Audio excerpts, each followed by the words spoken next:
Once upon a time, in the ancient city of Babylon, there lived a young man named Daniel.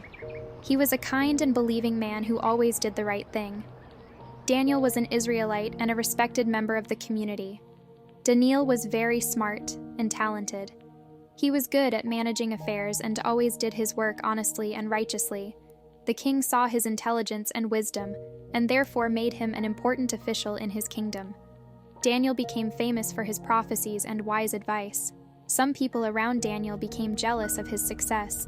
They didn't like him because of his faith in God and his honesty.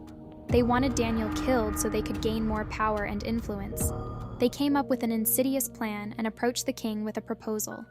The cunning people gathered together and convinced the king of Babylon to pass a law prohibiting the prayer of any god other than the king for 30 days. They knew that Daniel always prayed to his God every day, and they planned to use this against him. The king, allowing himself to be dragged by the nose, signed the decree. When Daniel learned about the new law, he was not afraid. He continued to pray to his God every day as before.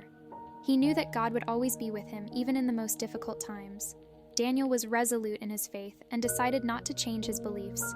Cunning people watched Daniel and saw him praying to his God. They decided to use this against him.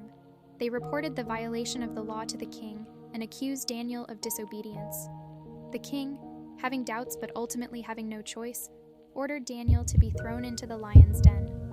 Daniel was thrown into a deep pit where hungry lions lived. He found himself alone against dangerous beasts. But instead of being afraid, Daniel continued to believe in God and pray. He knew that God would always be with him and protect him from danger. Daniel took refuge in the corner of the pit, and his prayers filled the silence around him. In the morning, when the king came to the lion's den, he was surprised by what he saw. Daniel sat in a den among the lions, and nothing happened to them. God sent an angel to shut the lions' mouths so they did not harm Daniel. The king could not believe his eyes and shouted, "Daniel, are you alive?" The king immediately ordered Daniel to be pulled out of the pit. He was amazed at Daniel's faith and wisdom and apologized to him for his wrongful accusation. The treacherous people who accused Daniel were punished, and Daniel continued to serve the king and his God. His devotion and faith in God were rewarded, and he became an even more respected member of society.